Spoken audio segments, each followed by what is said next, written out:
निवेश आरोग्य में भाग 193, परिवार में निवेश भाग 32, भावनिक निवेश भाग 12, वैद्य दिलीप गाडगिल, पुणे। तो मैं बच्चों की परवरिश के बारे में, निगरानी के बारे में बात कर रहा था और कई दफ़ा पालक जो है वो बहुत ही सुरक्षित वातावरण में अपने बच्चों को रखना चाहते हैं। इतना कि उसको साइकिल सीखने देना या आगे स्कूटर सीखने देना ये भी नहीं करते। कहीं एक्सीडेंट हो जाए इस प्रकार का भीति का माहौल उनके मन में रहता है।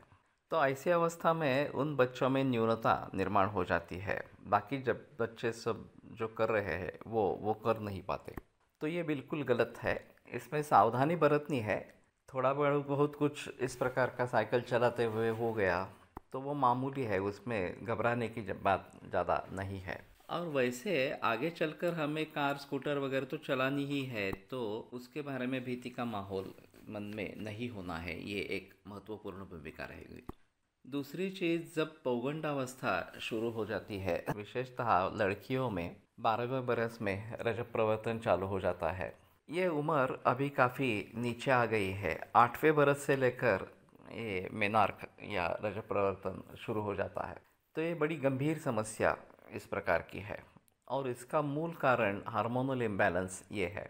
और उसका भी मूल कारण आजकल के खाने पीने में है। खास करके पशुओं को या वनस्पतियों को जिस प्रकार से हार्मोन्स दी जाती है, ये एक अहम कारण इस प्रकार का है।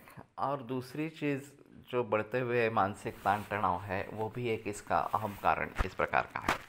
तो इन दोनों के बारे में गहराई में जाकर सोचना है। मैंने पहले काफ़ी बहस इसके बारे में की है, तो मैं ज़्यादा जाना नहीं चाहता इसमें।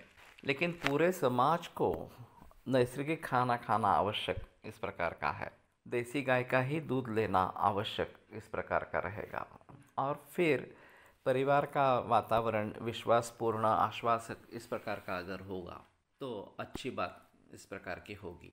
तो बच्चे बोल सकेंगे घर में ही कि ये मेरी समस्या इस प्रकार की है, और चाहे उसकी गलती भी हो तो भी उसको संभल लेना है, उसको समझाना है। ये बेहतर ऑप्शन इस प्रकार का है। अब सेक्स एजुकेशन देना ठीक है नहीं है, इसके बारे में काफ़ी बहस। विदेशों में तो सेक्स एजुकेशन आवश्यक माना गया है और वैसे देखा जाए तो वहाँ वो आवश्यक है ही। लेकिन भारत में इस प्रकार से घर में बात करना या शाला में बात करना ये भी गलत माना जाता है, तो वो सही नहीं है। आज जिस प्रकार के वातावरण में हम रहते हैं उसके मुताबिक उन सभी को इसका ज्ञान होना बहुत ज़रूरी इस प्रकार का होगा। उसमें जो भी धोखे हैं उनके बारे में उनको सजग करना ये भी आवश्यक इस प्रकार का है। और कहीं भी कैसे भी उस लड़की को अगर खास करके पता चले कि कोई अलग इस प्रकार की बात हो रही है, तो उसको तुरंत अपनी माँ से कम कहना है, क्योंकि वो उसको समझा सकती है कि सही क्या है गलत क्या है, और फिर वो बच सकते हैं। अभी काफ़ी इस प्रकार के प्रसंग आ रहे हैं कि जिसमें घर में वातावरण अच्छा न होने के कारण बच्चे बाहर उसका समाधान ढूंढने की कोशिश करते हैं और एक शारीरिक आकर्षण नेचुरल या नैसर्गिक रूप से होता है, उसके ज़रिए वो फंसाए जाते हैं।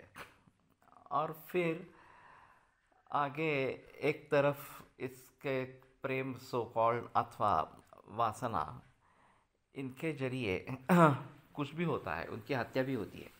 तो इन सभी बातों को ध्यान में रखते हुए, और ये सभी उदाहरण हमारे आसपास हो रहे हैं, अखबारों में आ रहे हैं, इन सभी बातों को देखकर सेक्स एजुकेशन होना, सेक्स के बारे में शिक्षा देना अनिवार्य इस प्रकार का रहेगा। और घर का वातावरण भी आश्वासक, विश्वासपूर्ण होना ये भी आवश्यक होगा।